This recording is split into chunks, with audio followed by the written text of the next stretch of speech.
Hi Roger, I'm just going to show you a few exercises that you might want to try, some Qigongs. This is one, I think we did this the other day, just a little movement where it's just rolling through the wrists, just rolling the wrists forwards and stay sunk into the legs, so you've got nice suspension in the legs, and then rolling the wrists backwards, so like there's little wheels here going forwards and then going backwards, it's like the centre of the wrists making little wheels. That's a nice one, just to loosen up a little bit through your shoulders, and then bigger through your shoulders, flatten your hands out a bit, and roll your elbows over like big wheels, like the little big wheels. Just roll your elbows over a little bit like doing front wheel swimming, and then back the other way, so roll your elbows over backwards. Stay sunk into the legs, so nice and soft in your stance. Try to stay, and it's a whole body movement all the time, don't try not to get locked up in the upper body. And you can do them as big or small as you like, so the wrists you can do nice small ones, and the elbows you can just do little ones like this, it's fine. However big or small it feels like, but just any amount of movement you can do within your range of motion will help. So they're nice ones to do. There's a nice one called spinal wave breathing. So it's shoulder width parallel, hands on your knees. I'll show you this to the side in a minute so you can see the side on. Where you take an in-breath at the top and you crane your neck a bit on the out-breath, push your chin forwards and down, and on the in-breath, roll it up through the back from the bottom up upwards. Keep your knees bent all the time, so out-breath here and in-breath, roll through the back like this. I find this one particularly hard, but it's particularly good. So here it is, so in-breath, out-breath here, and in-breath, roll through your back. Like that, like a wave coming up through your back. And keep your knees bent, keep your hands on your tops of your thighs all the time to make sure you stay your knees bent. So this one's a nice one called moving the body like a river. Go night into something like wider than shoulder width, something like 1.5 shoulder width, double shoulder width if you can, but something like wider than shoulder width. And then just shifting the weight slowly leg to leg.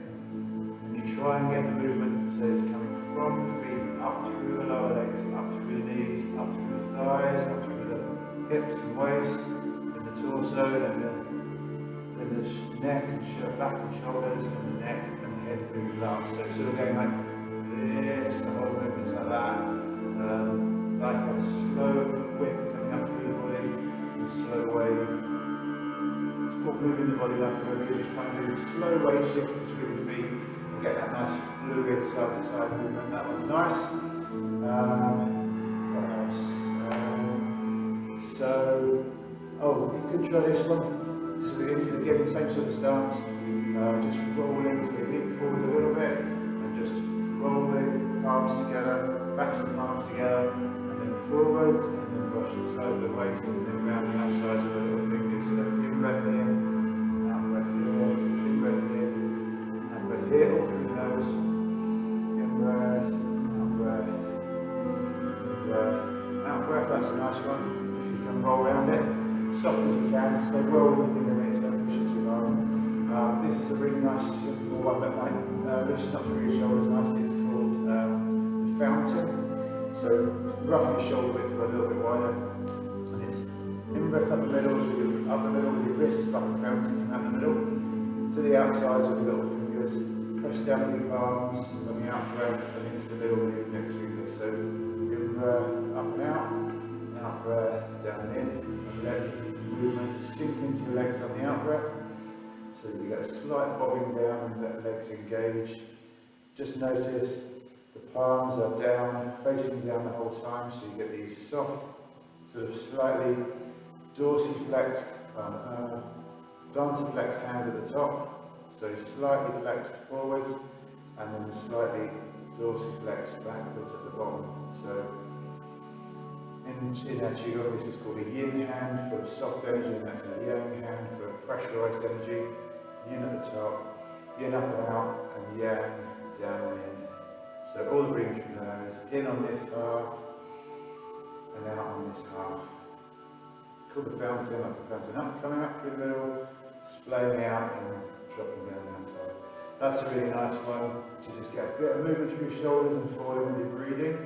And then those toys we did at your house the other day in the kitchen, which is a bow stance. I'll just show you to get into the bow stance. You go parallel shoulder width, turn your right, turn your toes out 45 degrees, push the knee out over the tongue, sink the weight on this leg, and then without stepping across yourself, step through with this other foot. So you've got 45 degrees this way between your toes and 45 degrees line that way between your toes. If you draw a line, roughly, just rock on your feet a bit to make sure they're sort of in the right place. And then hips to the front. I think we did this one now, so we're just drawing back with the shoulder blades and the wrists on the in-breath, and pressing forwards with the open palms on the out-breath. So you've got the legs bent all the time, in-breath back, out-breath forwards, and you get it as wave-like as you can, like a wave, and obviously on both sides. And then, same the other way around, and then the other one that's slightly more technical that you could try, it's called a Toyu. So same stance, I'll flip this way around so you can see it the other way. So I'm going to turn my left toes out 45 degrees, weight on the left leg, catwalk through, it's just rolling the foot through, like that, and then just check that you've got your bow stance. And then, so the Toyus are palms out in front of your shoulders, not too far forwards like this, just palm in front of your shoulders facing forwards, like you're pushing on a wall. And in the front position with your hips and shoulders facing the front, facing the front toes. And then as you sink back, bend the knee, and the weight on the back leg, the hips and shoulders turn to face the direction of the back toes, and you cross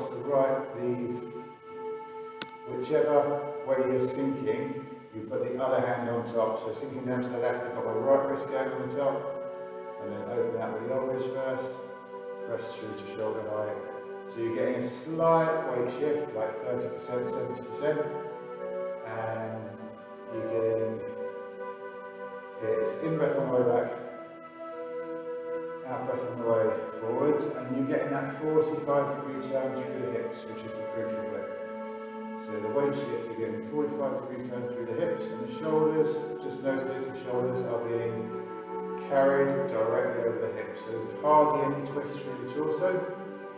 The legs and the hips are doing all the work, and not much through the waist, not much through the torso. You're just carrying the whole upper body above your hips, just balancing it over your hips, so your back's nice and vertical. And the head's turning in neutral alignment with the shoulders. So as the shoulders turn, the head goes with. And if you notice the yin and the yang in the hands, you've got the yin hands through the middle like this, and this allows the movement to come through the core. And then the yang hand at the back, you're like pressing it out and turning it around, yin through the middle, pressing it forwards and turning it around, yin through the middle, yang at the back, yin through the middle, yang at the front, wherever you like the anatomical version. It's dorsiflexed, plantar flexed, dorsiflexed, plantar flexed, roughly. So, and what it feels like in your hands is soft and heavy, slightly pressurized. Soft and heavy, slightly pressurized. So you're trying to get the pressure in your hands at the bottom and the front, back and the front, without tension.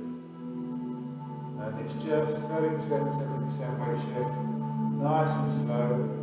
The slow weight shift, the slow turn of the hips, sinking into it, is really relaxing. And it doesn't really work against gravity, just like as if you imagine the central gravity, it's like you're running on rails.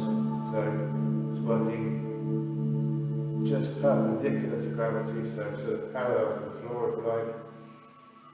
So that it's not really causing much effort in the body, you've just got to balance everything out against everything else. All to do with the timing. And the sort of Qigong idea is don't really try too hard, just let it happen. Definitely no more than 70% of your maximum effort, but more like 40, 50, 60%. So just trying a little bit, but basically just letting it happen. Hopefully they're useful for you. Give them a go. Any of those would be good to try. There's another nice one you could try. It's quite a high level one, but it's very simple in principle, in structure, but it's quite hard to sink into. It's called breathing with the hands. So like here, like you're just parallel shoulder width, double weighted. In breath to here, turn your hands over, and out breath to here. So you're literally just following the breath with the hands, lifting up, turn over, breath all through the nose. When you breathe through the nose, it's like you're saying the letter L. So the tongue should rest on the roof of the mouth, with the tip of the tongue along the top two front teeth. And I sometimes use a bit of imagery with this one, like lifting up a balloon, super soft, pressing down a helium balloon, really soft. So nice and slow, in breath up, turn the hands over as soft as you can, out breath down, turn the hands over as soft as you can. Try and keep that soft as in your hands. Try and keep the weight sunk into the legs, to let the legs do the work and let your upper body be as relaxed as you can. Yeah, hopefully any of those, or any of those should help. Have a go at one of them. Just say whatever you can do within your range of motion, well within your range of motion. Adapting for yourself as necessary. Don't let, as soon as it starts hurting, you push too far. You know, not too far. So stay within where it's not hurting as much as possible. And just the more you can do within the range of motion, the more fluidity you can get. The range of motion will increase as you do it.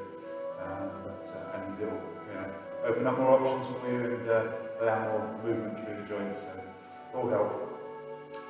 Okay, hope it helps. If you want to do another reflexology at some point, I'm happy to do that. Good luck with all these, and hopefully they'll be useful. Okay, cheerio.